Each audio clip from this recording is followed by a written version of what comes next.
Hello dear students, welcome back to our channel all over NCERT. तो जैसे कि आप लोग जानते हैं कि बहुत सारे चैप्टर आपके हिंदी में हम लोग कर चुके हैं, लेकिन आज मैं आपके लिए आई हूँ एक नया चैप्टर नहीं कहूँगी, ये आपकी एक कविता है जो कि सुमित्रा नंदन पंत द्वारा लिखी गई है। इस कविता को हम लोग समझेंगे। कविता का नाम है ग्राम श्री। जैसे कि नाम से ही आप समझ सकते हैं, ग्राम यानी कि गाँव। लेकिन सबसे पहले हम लोग एक बार इंट्रोडक्शन देख लेते हैं, कवि के बारे में पढ़ लेते हैं, कहाँ से बिलोंग करते हैं वो। तो सुमित्रा नंदन पंत का जन्म उत्तराखंड के बागेश्वर जिले के कोसानी गांव में सन 1900 में हुआ। उनकी शिक्षा बनारस और इलाहाबाद में हुई। आज़ादी के आंदोलन के दौरान महात्मा गांधी के आह्वान पर उन्होंने कॉलेज छोड़ दिया। छायावादी कविता के प्रमुख स्तंभ रहे सुमित्रा नंदन पंत का काव्य क्षितिज 1916 से 1977 तक फैला है। सन 1977 में उनका देहावसान हो गया। वे अपनी जीवन दृष्टि के विभिन्न चरणों में छायावाद, प्रगतिवाद एवं अरविंद दर्शन से प्रभावित हुए। वीणा ग्रंथि, गुंजन, ग्राम्या, पल्लव, युगांत, स्वर्ण किरण, स्वर्ण धुली, कला और भूरा चांद, लोकायतन, चिंदभरा आदि उनकी प्रमुख काव्य कृतियाँ हैं। उन्हें साहित्य अकादमी पुरस्कार, भारतीय ज्ञानपीठ पुरस्कार एवं सोवियत लैंड नेहरू पुरस्कार से सम्मानित किया गया। पंत की कविता में प्रकृति और मनुष्य के अंतरंग संबंध की पहचान है। उन्होंने इस आधुनिक हिंदी कविता को एक नवीन अभिव्यंजना पद्धति एवं काव्य भाषा से समृद्ध किया है। भावों की अभिव्यक्ति के लिए सटीक शब्दों का चयन के कारण उन्हें शब्द शिल्पी कवि भी कहा जाता है। ग्रामश्री कविता में उन्होंने गांव गांव की प्राकृतिक सूक्ष्म और समृद्धि का मनोहारी वर्णन किया है। खेतों में दूर तक फैली लहलाती फसलें, फल फूलों से लदे पेड़ों की डालियां और गंगा की सुंदर रेती कवि को रोमांचित करती है। इसी रोमांच की अभिव्यक्ति है यह कविता। अब दोस्तों, ये तो मैंने आपको बताया इंट्रोडक्शन इसका कि भाई जो आपके सुमित्रा नंदन पंत जी हैं, ये कहाँ से बिलोंग करते हैं। उत्तराखंड से बिलोंग करते हैं। और यानी ये कहाँ पे इनका जन्म हुआ था, बागेश्वर के कोसानी गांव में। गांव से ही बिलोंग करते हैं, इसलिए गांव के ऊपर ही कविता भी लिखी है।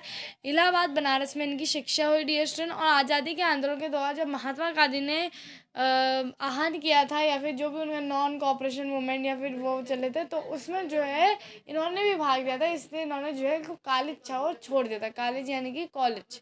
ठीक है। अब छायावादी कविता ये इसलिए कहते हैं, छायावाद डिस्ट्रिक्ट उन लोगों को कहते हैं जो ज़्यादा प्रकृति से जुड़ के अपनी रचनाएं बनाते हैं। जैसे छायावादी चार हैं। ठीक है। एक आपके सुमित्रा नंदन पंत हो गए, एक आपके महादेवी वर्मा हो गए थे, ठीक है, जयशंकर प्रसाद हो गए, और एक और हैं आपके। ठीक है। तो मतलब बहुत सारे आपके चार ये जो हैं आपके मेन, ये जो है छायावादी हैं। यानी कि ये छायावाद यानी कि आपके पेड़ पौधे या फिर प्रकृति को अपने रचनाओं में लाते हैं। ठीक है। डियर स्टूडेंट, ये कविता का जो मैंने आपको पाठ का सार बताया वो यही कविता में पंत ने गांव की प्राकृतिक सूक्ष्म और समृद्धि का मनोहारी वर्णन किया है। जो खेतों में दूर तक जो फैली लहलाती फसलें हैं, फल फूलों से लदी जो पेड़ों की डालियां और गंगा की जो सुंदर रेती है, वो कवि को कैसी लगती है, रोमांचित करती है। इन कवि को अच्छी अच्छी लगती है, और उसी रोमांच की अभिव्यक्ति है यह कविता। और वही जो है कवि ने अपना जो प्रेम है, या फिर कवि कैसा उसको देख के महसूस करते हैं, वही उन्होंने जो है अपनी इस कविता में बताया है। तो चलिए पढ़ते हैं इस कविता को। तो डियर स्टूडेंट, यहाँ पे सबसे पहला पैराग्राफ आपका ये है। फैली खेतों में दूर तलक मखमल की कोमल हरियाली, लिपटी जिसमें रवि की किरणें, चांदी की सी उछली जाली। तिनकों के हरे हरे तन पर अब हिल हरित रुधिर रहा है झलक, श्यामल भूतल पर झुका हुआ नभ का चीर निर्मल नील फलक। अब डिस्टेंस इसमें एक एक करके मैं आपको बताती हूँ। फैली खेतों में दूर तलक, ये लाइन को पढ़ के डिस्टेंस आपको क्या समझ में आया। फैली खेतों में दूर तलक यानी कि आपका जो गांव का जो आपने अगर माहौल देखा तो उसमें बहुत सारे खेत उगे रहते, खेत में जो है फसलें उगी रहती हैं, और वो फसलें बिल्कुल हरी हरी होती हैं। मखमल की कोमल हरियाली, मखमल क्या होता है, वेलवेट का कपड़ा आपने देखा है, आपकी मम्मी लोगों के पास जो है होता है, उसका सूट भी होता है, उसके लहंगे भी होते हैं, आपने देखा ही होगा। तो वो कपड़ा सॉफ्ट लगता है। बेसिकली मेरा बताने का मतलब आपका ये है कि वो कपड़ा सॉफ्ट होता है, हालांकि गर्म नहीं होता हो लेकिन सॉफ्ट होता है, ठीक है। अब देखो जो सॉफ्ट होता है वो हेलमेट का कपड़ा, तो वो कभी वही बोलना चाहते हैं कि उसी तरह जो हरियाली है वो बहुत कोमल है और वो बहुत हरी हरी दिख रही है, ठीक है। अब ट्यूशन यहाँ पे आते हैं, लिपटी जिससे रवि की किरणें, चांदी किसी उजरी जाली। अब यहाँ पे कवि डियस्टर आपके कहते हैं कि लिपटी जिससे रवि क्या होता है, रवि मतलब आप सबको पता है सूर्य। अगर आपने प्राइवेट ध्यान से पढ़े होंगे क्लास 8 तक तो आपको रवि का मतलब पता होगा। तो रवि मतलब क्या होता है डियस्टर आपके, सूर्य। और जब ये सूर्य की किरणें उसमें पड़ती हैं तो ये बिल्कुल चांदी की जैसी जो है, चांद चमकता है ना, चांद वैसे सूरज की रोशनी से चमकता है, अब खुद की तो उसके बाद रोशनी है नहीं, लेकिन फिर भी हम लोग चांद चमकता है कहते हैं। तो चांद चमकता है उसी तरह डियस्टर जो हमारी ये है कोमल हराई, ये भी चमकती है। या फिर आप ये मान लो चांदी आपने देखा है, जो मेटल होता है यानी कि आपका, तो वो चांदी के मेटल की जैसे मेटल चमकता है ना, चांदी का कोई भी चीज़ आप पहन तो चमकता है, सेम उसी तरह आपकी जो खेत हैं वो भी जो है चांदी की जैसे चमक रहे हैं। तिनकों के हरे हरे तन पर हिल हरित रुधिर रहा है जल। तिनकों के हरे हरे तन पर, अब इन्होंने, अब देखो यहाँ पे मानवीकरण अलंकार है डियर स्टूडेंट, क्योंकि ये लोग क्या यूज़ कर रहे हैं, तन यूज़ कर रहे हैं। भाई उनके पास ह्यूमन जैसा शरीर तो है नहीं, पेड़ पौधों के पास है ना, फिर भी कवि ने यहाँ पे क्या यूज़ किया, कवि ने यहाँ पे कहा तिनकों के हरे हरे तन पर। तन मतलब क्या होता है, शरीर, है ना। हरे हरा तन इसलिए कहा गया क्योंकि वो हरे होते हैं, ग्रीन कलर के होते हैं। हिल हरित रुधिर रहा है जलन, हिल हरित रुधिर, रुधिर मतलब होता है रक्त या फिर खून, रहा है जलन। अब देखो ऑब्वियसली हरे हरे हैं तो कवि कहते हैं कि हरा खून उनमें बह रहा है। अब देखो खून, शरीर, ये सारे क्या है, मनुष्य से रिलेटेड टर्म है। तो क्योंकि इन्होंने जो है नॉन लिविंग थिंग को जो है लिविंग थिंग्स के साथ जोड़ने का प्रयास करा है, यानी कि इन्होंने जो जीवित है उनको जो जीवित नहीं रहते हैं यानी कि जो नॉन लिविंग होते हैं आपके, उनके साथ जोड़ने का प्रयास करा है, इसलिए यहाँ पे आपके मानवीकरण अलंकार है, ठीक है। अब ट्यूशन श्यामल भूतल पर झुका हुआ, श्यामल भूतल यानी कि श्यामल, आपकी श्यामल मतलब क्या होता है, सांवली, है ना। सांवली जो धरती है, हमारी धरती किस रंग की होती है, सांवली रंग की होती है। तल पर झुका हुआ नभ का चीर निर्मल नील फलक, नभ मतलब क्या होता है रिएक्शन, आकाश का चीर, चीर मतलब क्या होता है, चिरंजीवी यानी कि लंबे समय तक, निर्मल आपने चिरंजीवी पढ़ा होगा, चिरंजीवी भवा कहते हैं ना, तो उसका मतलब लंबे समय तक, ठीक है। नभ का चीर यानी कि लंबे समय तक, चीर क्यों कहा गया है आकाश को, क्योंकि रिएक्शन नभ का चीर क्या होता है, क्या आपका आकाश खत्म हो सकता है, नहीं हो सकता, वो बहुत लंबा होता है ना। उसी तरह निर्मल नील फलक, निर्मल यानी कि स्वच्छ, नील यानी कि नीला, और फलक यानी कि क्या होता है आपका आकाश, ठीक है।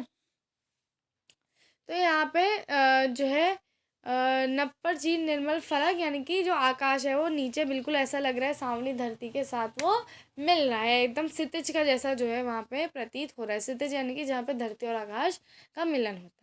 अब जैसे यहाँ पे मैं आपको इसको पूरा समराइज़ कर देती हूँ। तो कवि कहते हैं कि फेलों में जो फैली खेतों में दूर तक, यानी कि फेलों में जो है खेतों में जो है फसलें उगी हैं और बिल्कुल कोमल हरियाली है, मखमल की कोमल हरियाली की बहुत ज़्यादा कोमल हरियाली हो प्रतीत हो रही है, जिसमें अगर रवि की किरणें अगर उन हरियाली में पड़ती है तो वो बिल्कुल चांदी की जैसे चमकती है। फिर कवि कहते हैं कि तिनकों के हरे हरे तन पर, यानी कि तिनकों की हरी हरी जो बॉडी है उसमें डिएस्ट्रन क्या बह रहा है, आपका हरा खून बह रहा है। और श्यामल भूतल पर झुका हुआ, श्यामल यानी कि सांवली धरती पर झुका हुआ आपका आकाश है, ठीक है। तो ये पूरा आपका इस एक पैराग्राफ में कवि ने बोला है, ठीक है। अब डिएस्ट्रन हम लोग नेक्स्ट पैराग्राफ में आते हैं। नेक्स्ट पैराग्राफ आपका है कि रोमांचित सी लगती वसुधा आई जो गेहूं में बाली, जो गेहूं में बाली, अरहर सनिए की तो सोने की किंकड़ियां हैं शोभाशाली, उड़ती भीनी तैलाक्त गंध, फूली सरसों पीली पीली, लो हरित धरा से झांक रही, नीलम की कली तीसी नीली। अब डिस्टर यहाँ पे आपको ध्यान देते हैं हम लोग, रोमांचित सी लगती है वस्तुतः, रोमांचित यानी कि क्या होता है, रोमांचित यानी कि जैसे इंग्लिश में आप लोग कहते हो ना थ्रिलर, या फिर जब आप ऐसी फिल्म देखने जाते हो जो मतलब थोड़ी वो होती है थ्रिलर, यानी कि इसमें वो होता है, मतलब आप समझ रहे होंगे मैं क्या कहना चाह रही हूँ कि रोमांचित का मतलब होता है बहुत अच्छी, ठीक है। लगती वसुधा यानी कि बहुत मतलब जो हमारी धरती है उसमें क्या क्या चीज़ें देखने का है, ये कवि बेसिकली आपको बता रहे थे। और आई जो गेहूं में बाली, जौ गेहूं, जौ यानी कि आपका, आपने देखा होगा आपकी दादी के पास जौ होता है, वो गेहूं जैसे ही दिखते हैं पर होते नहीं है गेहूं, ठीक है। और गेहूं भी आपका सेम दिखता है पर अंतर वो होता है कि वो जौ ऐसे होते हैं, देखो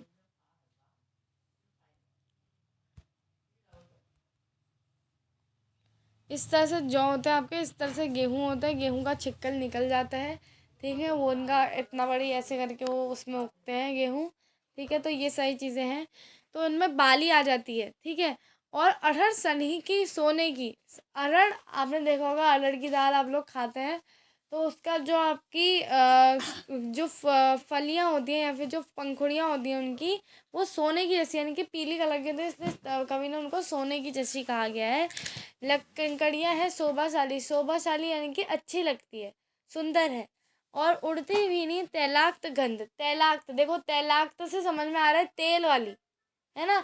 तो उड़ती भी नहीं तैलाक्त गंध यानी कि तेल वाली जो है, फूली सरसों पीली पीली, फूली सरसों की जो गंध है वो दूर से आ रही है, बिल्कुल तैलाक्त यानी कि तेल की जो गंध है, ठीक है। पीली पीली फूलो हरित धरा से झांक रही, नीलम की कली तीसी नीली।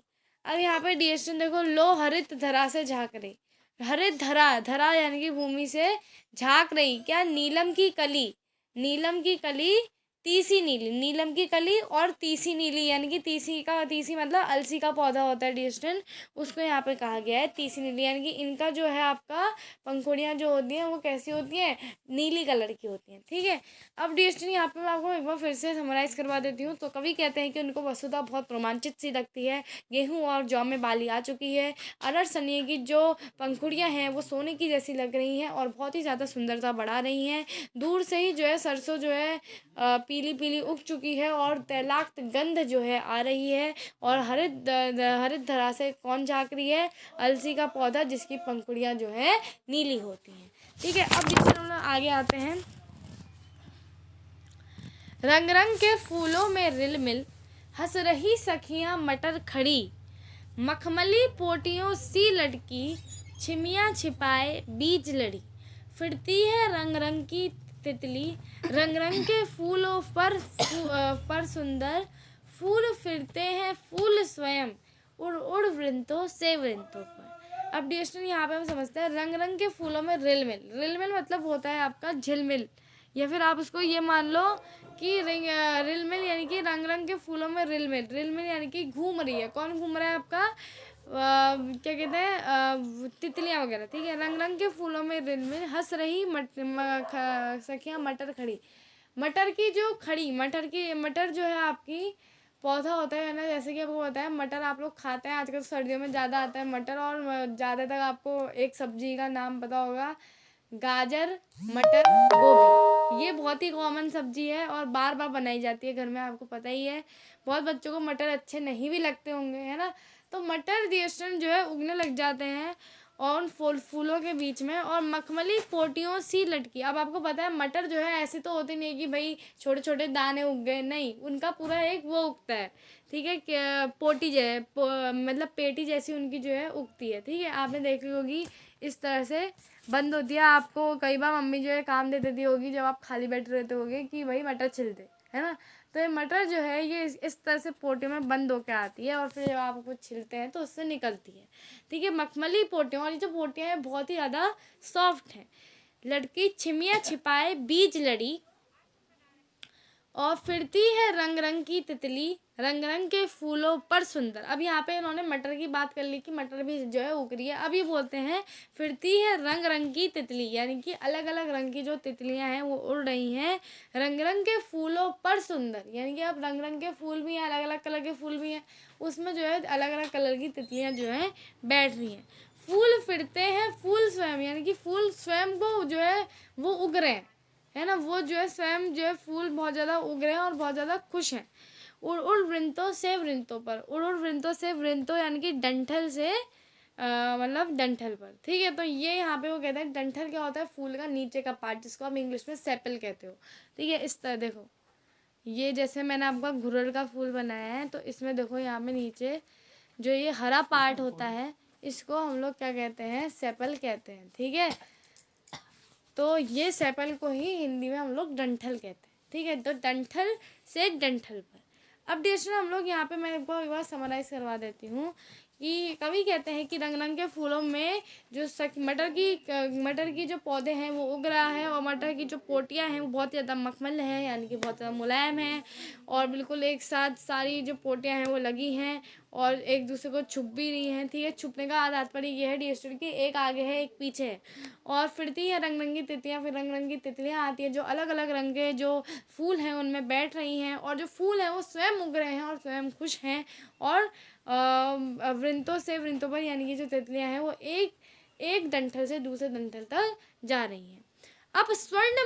अब रजत स्वर्ण मंजरियों से लद गई आम्र तरु की डाली, झड़ रहे ढाक पीपल के डल, हो उठी कोकिला मतवाली, महके कटहल मुकुलित जामुन, जंगल में जड़बेड़ी झूली, फूले आड़ू नींबू डालिम, आलू गोभी बैगन मूली। अब यहाँ पे देखो ध्यान से, अब रजत स्वर्ण मंजरियों से, रजत स्वर्ण मंजरी से, मंजरियाँ मतलब क्या होता है, मंजरियाँ मतलब वही आपकी मैंने बताया ना कि मंजरियाँ मतलब मैं आपको समझा देती हूँ, पंखुड़ी जैसी है, पंखुड़ी जैसी। ठीक है, ठीक है, तो मंजरियों जैसे आम का आपने देखा होगा, जब सर्दियों का मौसम आता है तो आम तो उगेंगे नहीं रेस्टोरेंट। अब जैसे जैसे वसंत ऋतु आएगा आपने देखा होगा कि आम के ऊपर इस तरह से पीले पीले कलर के फूल उगते हैं। ठीक है, इसी को वो मंजरियाँ बोलते हैं। ठीक है, अब डिस्टेंस लद गई आम्र तरु की डाली, तरु यानी कि होता है पेड़, पेड़ की जो पूरी डाल है वो उनसे ढक गई है। झड़ रहे ढाक पीपल के डल, पीपल के दल, झड़ रहे ढाक और पीपल के दल, दल यानी कि क्या होता है, झुंड। ठीक है, हो उठी कोकिला मतवाली, कोकिला यानी कि जो कोयल है वो बहुत ज़्यादा जो है क्या हो गई, मतवाली, यानी कि वहाँ पे अपना वहाँ पे बैठ गया। अब देखो हमें इतना सुंदर लगता है वो नज़ारा, आम के जब पेड़ पूरा ढका होता है वो सोने की मंजरियों से।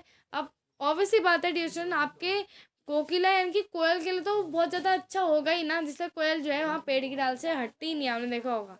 महके कटहल मुकुलित जामुन, जंगल में जड़बेड़ी झूली, महके कटहल यानी कि कटहल भी उग रहे हैं, मुकुलित जामुन, मुकुलित यानी कि अध खुले जो जामुन हैं वो भी आ रहे हैं, और जंगल में जो जड़बेड़ी है, जड़बेड़ी यानी कि आपका जंगली बेर, वो भी जो है उग रहा है। फूले आड़ू नींबू डालिम, फूले आड़ू नींबू और डालिम, डालिम का मतलब क्या होता है, अनार, जो छोटा अनार होता है, हमने देखा होगा। आलू गोभी बैगन मूली। ठीक है, तो मतलब ये सब जो है उग रहे हैं। तो अब मैं आपको रिवाइज करवा देती हूँ, समराइज करवा देती हूँ इसको।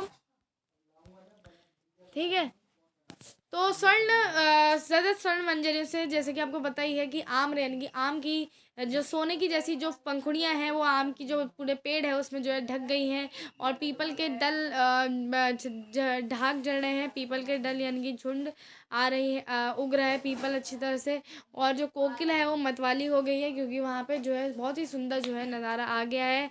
कटहल जो है उग रहे हैं, अधकुले जामुन भी जो है धीरे धीरे आ रहे हैं, जंगल में जो जंगली पेड़ है वो उग रहा है, और आड़ू नींबू और डालिम यानी कि अनार ये सब जो है बिल्कुल उग रहे हैं, आलू गोभी बैगन मूली ये भी सब जो है उग रहे हैं।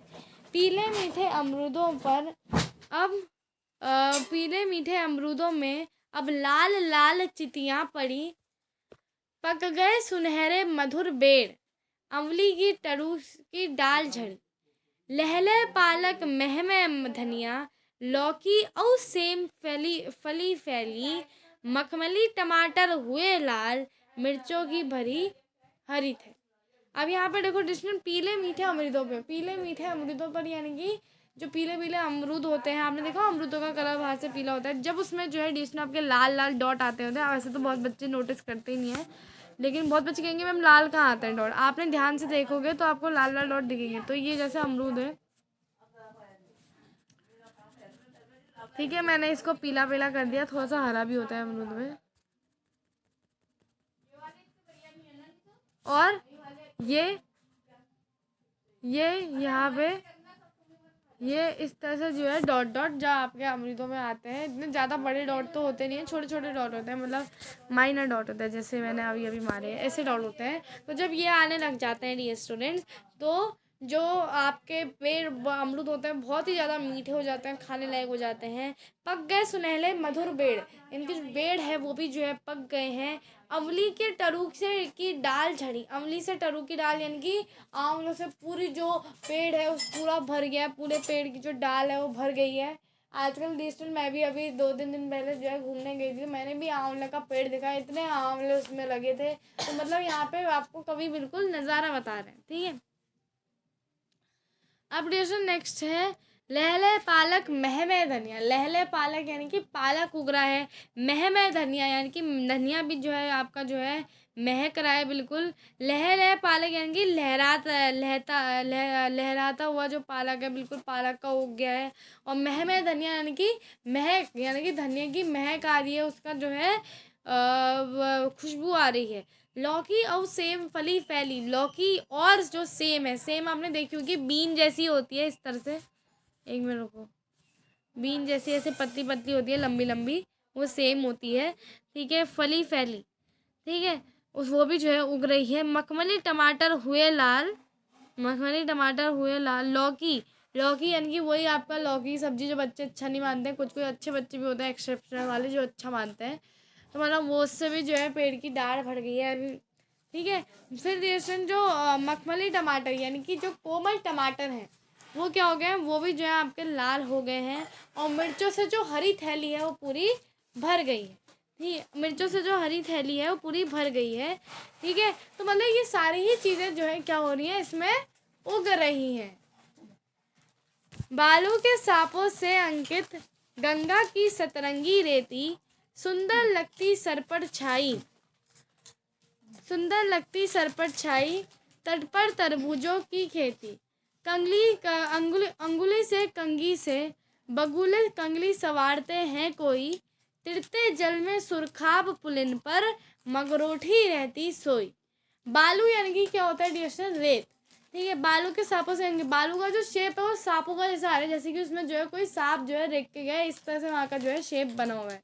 गंगा की सतरंगी रेती, सतरंगी रेती क्यों कहा गया गंगा, सतरंग यानी कि विबग्योर, याद करो आपका साइंस की बुक में होगा, आपने पढ़ा होगा। विबग्योर यानी कि वॉयलेट इंडिगो, जो आपके सारे ही 7 कलर होते हैं उन सभी का जो है मिक्सचर इसमें जो है आता है, ठीक है।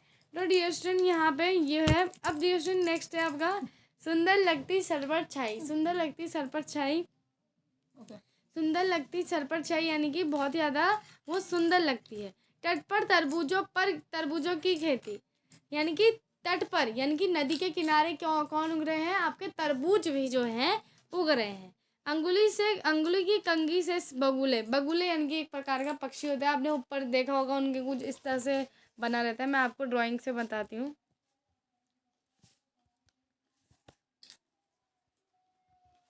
ठीक है। ये मेरे से ड्राइंग भी नहीं बन रही है बगुले की, ठीक है। तो इस तरह से डिस्टेंट बगुले होते हैं, कुछ पक्षी टाइप का होता है वो, ठीक है। और यहाँ पे ऊपर से जो है उनका इस तरह से जो है कुछ रहता है, तो वो कभी बोलते हैं कि वो यहाँ अपनी उंगली से, हालांकि बगुला उंगली से खुजला भी रहा हो सकता है, लेकिन वो बोलते हैं कि ये जो है बाल बना रहा है, खाली उनका कहने का स्टाइल है कि वो अच्छा दिख रहा है क्योंकि उनको नज़ारा, ठीक है। कंगी कंगली सवारते हैं कोई, तिरते जल पुरखा पुलिन पर मगरोठी रहती सोई। तिरते जल यानी कि जल में तैरती है क्या, सुरखाब पक्षी, ठीक है। और पुलिन पर, पुलिन यानी कि नदी के किनारे पर, मगरोठी यानी कि जो छोटी चिड़िया होती है या फिर जिसको हम लोग जंगली मुर्गी के नाम से भी जानते हैं, वो जो है सोई रहती है। अब डिस्टर हम लोग आगे आ जाते हैं। ये आपका लास्ट पैराग्राफ है और बहुत इंपॉर्टेंट पैराग्राफ है, इसको आप लोग ध्यान से सुनना। हसमुख हरियाली हिम आतप, सुख से अलसाए से सोए, भीगी अंधियाली में निशीगी, तारक स्वप्नों में से खोए। मरकट डिब्बे सा खुला ग्राम, जिस पर नीलम नव अचादन, निरुपम हिमांत में स्निग्ध शांत, निज शोभा से हरता जनमन। देखो रियस ने इसमें बहुत ही बढ़िया कहा है, हसमुख हरियाली हिमातम। हसमुख हरियाली हिमातम यानी कि बहुत ही आपका जो हरियाली है बहुत सुंदर लग रही है। हिम मतलब क्या होता है, बर्फ़। बर्फ़ क्या इंडिकेट क्या मिल रहा है कि भाई अब क्या आ गया धीरे धीरे, क्योंकि देखो सीज़न बदल रहे हैं। अब क्या है, विंटर सीज़न चल रहा था, ठीक है। तो सुख से अलसाए से सोए। अब देखो विंटर सीज़न में क्या होता है, मैं आप ही का एग्जांपल दे देती हूँ। क्या होता है, आप सुबह उठते हो सर्दियों की छुट्टियों में, बस नहाया धोया आपने, खाना खाया, अब बाहर गए थोड़ी देर धूप में, पढ़ाई लिखाई आपको करनी है नहीं, आप धूप में बैठे मस्त, बस नींद आ गई। फिर आप 2-3 घंटे सोए रहे, फिर आप उठे, फिर जो है रात हो गई, फिर आपने खाना खाया, फिर आप बिस्तर में गए, फिर आप सो गए। यही होता है आपका विंटर सीजन का दिनचर्या। दिस इज सेम वे में जो आपके ये हरियाली होती है, जो सर्दियों की धूप लगती है इनको, इतनी बढ़िया धूप लगती है इनको कि ये बहुत आलसा जाते हैं, यानी कि इनको बहुत आलस आ जाता है। पूरे दिन भर इन्होंने धूप सेकी, इनको बहुत आलस आ गया। भीगी अंधियाली में निशी की। भीगी अंधियाली, अंधियाली यानी कि अंधेरा, में निशी, निशी यानी कि क्या होता है, रात। भीगी अंधियाली यानी कि अंधेरे में, निशी यानी कि रात में वो जो है सो जाते हैं। और तारक, तारक सपनों में से खोए। तारक यानी कि आपके जो सपने हैं वो तारक मतलब जैसे आप लोग सोते हो रात में डिस्टेंट, तो आपको भी सपना आता है, उसी तरह कवि यहाँ पे खाली अपनी मतलब कवियों का यही होता है ना कि जब वो अपनी कविता लिखते हैं तो वो बहुत ज़्यादा अच्छा एक्स्ट्रॉर्डिनरी लिखते हैं। थोड़ा उनका लिखने का तरीका होता है कि तारक सपनों में से कोई, इसलिए मैंने कहा ना मानवीकरण अलंकार है। तो ये हर चीज़ जो है मनुष्य में जो चीज़ हो रही है वही चीज़ इनके पास भी हो रही है। जैसे इन्होंने कहा जैसे इन्होंने कहा कि तिनकों के हरे हरे तन पर। अब तन किसके पास होता है, शरीर इंसानों के पास या फिर जानवरों के पास, लेकिन इन्होंने उसको जो प्लांट्स हैं या फिर जो आपके ये पेड़ पौधे हैं इनके साथ जोड़ा। तो इसका मतलब डिएस्टन यहाँ पे मानवीकरण अलंकार है ना। तो तारक सपनों में से खोए, मरकट डिब्बे सा खुला ग्राम। मरकट, मरकट आपने देखा होगा हरा कलर का रत्न होता है। डिब्बे सा खुला ग्राम यानी कि ग्राम यानी कि आपका गांव बिल्कुल उस मरकट डिब्बे की तरह है, यानी कि उस रत्न की तरह है, जिस पर नीलम नभ अचादन, जिस पर नीलम यानी कि कोमल, नीलम, नीलम यानी कि नीला जो आकाश है, आचादन यानी कि झुक रहा है, उस पर जो है नीला आकाश आ रहा है, ठीक है, ठीक है। तो उसमें जो है आसमान झुका है। निरुपम हिमांत में स्निग्ध शांत। निरुपम यानी कि अनुपम, और ये हिमांत, हिमांत यानी कि आपका वसंत ऋतु का आगमन इसमें दर्शाया है। स्निग्ध यानी कि आपका प्रेम यानी कि भरा हुआ, और शांत यानी कि वसंत ऋतु का आगमन कैसा है, अनुपम, और स्निग्ध यानी कि जो प्रेम भरा हुआ और शांत, ठीक है। इससे जो है वो पूरा निज शोभा यानी कि अपनी शोभा से जो गांव है वो किसका मन हर रहा है, हम लोगों का जो मन है वो हर रहा है, यानी कि हर कोई उसकी तरफ जो है आकर्षित हो रहा है, ठीक है। इस तरह से डियर स्टूडेंट ये कविता होती है आपकी ख़त्म। तो thank you so much dear student watching this video. अगर आपको कविता अच्छी से समझ में आई हो तो हमारे वीडियो को लाइक, सब्सक्राइब, शेयर जरूर करें, ताकि हम लोग ऐसी अच्छी अच्छी वीडियो आप लोगों के लिए लाते रहें।